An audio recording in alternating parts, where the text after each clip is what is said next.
नमस्कार मित्रमैत्रिणींनो, मी ऋतुजाच रेसिपी मराठी या चॅनलमध्ये आपल्या सर्वांचे मनापासून स्वागत.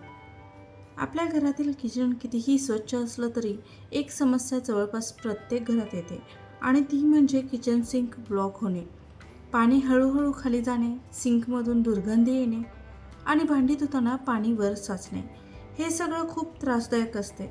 आजच्या व्हिडिओमध्ये मी तुम्हाला अगदी घरच्या घरी कोणतेही महागडे केमिकल न वापरता फक्त गरम पाणी, लिंबू, बेकिंग सोडा आणि मीठ वापरून किचन कसं साफ करायचं हे दाखवणार आहे.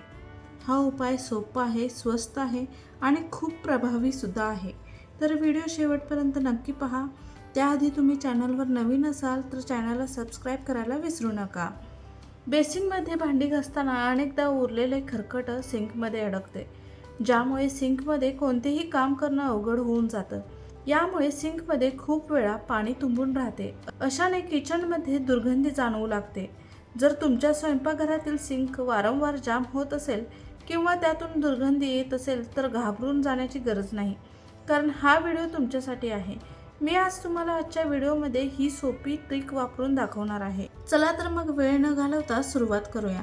तुम्ही इथे पाहू शकता, इथे माझे सिंक ब्लॉक झाले आहे. दररोज भांडी धुताना तेलकट पदार्थ, अन्नाचे छोटे तुकडे, चहाची पावडर आणि साबणाचे थर हळूहळू पाईपमध्ये जमा होत जातात. सुरुवातीला आपल्याला काही जाणवत नाही, पण नंतर पाण्याचा प्रवाह कमी होतो आणि एक दिवस सिंक पूर्ण ब्लॉक होते. अनेक लोक लगेच बाजारातील केमिकल वापरतात, पण त्या केमिकलमुळे पाईप खराब होऊ शकतात आणि हातांनाही त्रास होऊ शकतो. म्हणून आज आपण नैसर्गिक आणि सुरक्षित उपाय वापरणार आहोत. आता या उपायासाठी लागणारे साहित्य पाहूया. आता यासाठी मी एक मोठं भांडं घेतलं आहे. त्या भांड्यामध्ये पाणी घेतलं आहे. ते पाणी गरम करायला ठेवलं आहे. आता त्या पाण्यामध्ये आपल्याला 2 चमचे मीठ घालायचं आहे. आता या पाण्यामध्ये मी 2 चमचे मीठ घातले आहे. आता या पाण्यामध्ये मी घरामध्ये वापरून झालेले हे लिंबू वापरणार आहे. ताजे लिंबू वापरले तरी अतिउत्तम, किंवा तुमच्याकडे वापरून झालेले असे सुकलेले लिंबू असतील तर ते तुम्ही वापरू शकता. आता या पाण्यामध्ये मी हे लिंबू टाकले आहे. आता हे पाणी मी गरम करायला ठेवलेले आहे. आता तुम्ही हे पाहू शकता, हे पाणी साधारणपणे गरम झालेलं आहे. आता यामध्ये मी 1 चमचा बेकिंग पावडर घालणार आहे. आता पाहू शकता, पाण्यामध्ये तुम्हाला एक छोटी रिॲक्शन दिसेल. बेकिंग सोडा आणि लिंबू एकत्र आल्यावर फेस तयार होतो. आता हे पाणी मी गरम करायला ठेवलेलं आहे. आता इथे तुम्ही पाहू शकता, आपण हे तयार केलेलं मिश्रण पूर्णपणे गरम झालेलं आहे.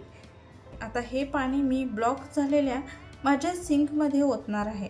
आता तुम्ही इथे पाहू शकता, ब्लॉक झालेल्या सिंकमध्ये आपण तयार केलेले हे मिश्रण ओतणार आहे. आता आपण हे तयार केलेले सोल्युशन हळूवारपणे सिंकमध्ये ओतून घेऊया. आता हे आपण तयार केलेले सोल्युशन ब्लॉक असलेल्या सिंकमध्ये मी ओतलं आहे. लिंबामध्ये नैसर्गिक ॲसिड असतं, जे तेलकटपणा कमी करतं आणि सिंकला फ्रेश सुगंधही देतं. आता हीच प्रक्रिया पाईपमधील घाण सैल करण्याचं काम करते. तोपर्यंत आपण सिंकच्या आजूबाजूचा भाग साफ करू शकतो. अनेक वेळा सिंकच्या कोपऱ्यामध्ये काळेपणा जमा होतो. त्यासाठी मी त्या पाण्यातील लिंबू घेतले, त्यावर थोडे मीठ लावते आणि सिंकवर घासते. यामुळे सिंकचे भांडे चमकायला मदत होते.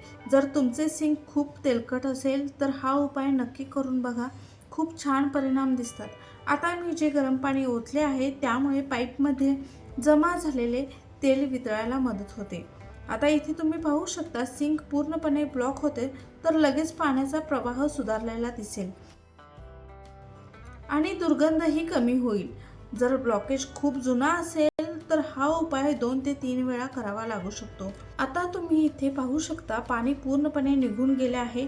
ब्लॉकेज पूर्णपणे निघाले आहे. आता तुम्ही इथे पाहू शकता, ही ट्रिक आपल्या कामी आली आहे. पूर्णपणे ब्लॉकेज निघालेले आहे. बेसिंग ब्लॉक झालेले पूर्ण पाणी बेसिंगमधून गेले आहे. तुम्ही इथे पाहू शकता, पूर्णपणे आपले ब्लॉकेज या पाण्याने निघालेले आहे. हे सोल्युशन खूपच कामी ठरलेलं आहे. खरंच म्हणावं तर हे जादुई सोल्युशनच आहे. तुम्ही आता इथे पाहू शकता, रिझल्ट पूर्णपणे तुमच्या समोर आहे. आता या सिंकच्या भांड्यामध्ये आपण ओतलेल्या सोल्युशनमधील लिंबाच्या फोडी ज्या आहेत त्या आपण या काढून घेऊया, बाजूला काढून घेऊया. आता या सिंकच्या भांड्यामध्ये मी क्लिनिक प्लस शॅम्पू वापरत आहे. आता हा क्लिनिक प्लस शॅम्पू सिंकच्या भांड्याला सगळीकडे पसरून घेऊया.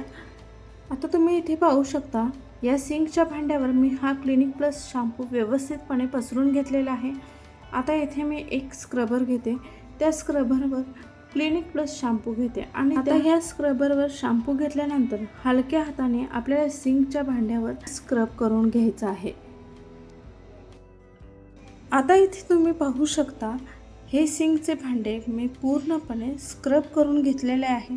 हलक्या हाताने पूर्णपणे व्यवस्थित स्क्रब करून घेतलेले आहे. याने बेसिंग सिंक चकचकीत दिसू लागेल, अगदी नव्यासारखे. आता सिंकवर स्क्रब केल्यानंतर स्वच्छ पाण्याने धुवून घेऊ. धुतल्यानंतर तुम्ही पाहू शकता माझ्या सिंकवर पाण्याचे आणि साबणाचे डाग पडले होते, पण या सोप्या ट्रिकमुळे अगदी माझे सिंक भांडे नव्यासारखे चमकायला लागले आहे. आता मी तुम्हाला काही महत्त्वाच्या टिप्स सांगते ज्यामुळे तुमचे सिंक वारंवार ब्लॉक होणार नाही. पहिली टिप म्हणजे भांड्यातले उरलेले अन्न थेट सिंकमध्ये टाकू नका. जास्त तेलकट पदार्थ धुतल्यानंतर थोडं गरम पाणी सोडा. आठवड्यातून एकदा बेकिंग सोडा आणि गरम पाण्याचा वापर करा. चौथी टिप म्हणजे सिंकवर जाळी वापरा, त्यामुळे मोठे अन्नाचे तुकडे पाईपमध्ये जाणार नाही. हा उपाय साधारण घरगुती पाईपसाठी सुरक्षित असतो, पण जर पाईप आधीच खराब असतील तर खूप गरम पाणी वापरताना काळजी घ्या. मैत्रिणींनो, घरातील छोट्या छोट्या समस्या आपण घरच्या घरी सोप्या पद्धतीने सोडवू शकतो. फक्त योग्य माहिती आणि थोडा वेळ लागतो. आज आपण पाहिलं फक्त लिंबू, बेकिंग सोडा, मीठ आणि गरम पाण्याने किचन सिंक कसं साफ करता येतं. जर तुम्हाला हा उपाय उपयोगी वाटला असेल तर व्हिडिओला लाईक करा, तुमच्या मित्रमैत्रिणींपर्यंत शेअर करा आणि अशाच घरगुती टिप्ससाठी चॅनलला सबस्क्राईब करायला विसरू नका. तुम्हाला अजून कोणत्या घरगुती समस्यांवर व्हिडिओ पाहायला आवडतील ते कमेंटमध्ये नक्की सांगा. पुन्हा भेटूया एका नवीन आणि उपयोगी व्हिडिओसोबत. तोपर्यंत घर स्वच्छ ठेवा आणि स्वतःची काळजी घ्या. धन्यवाद मैत्रिणींनो.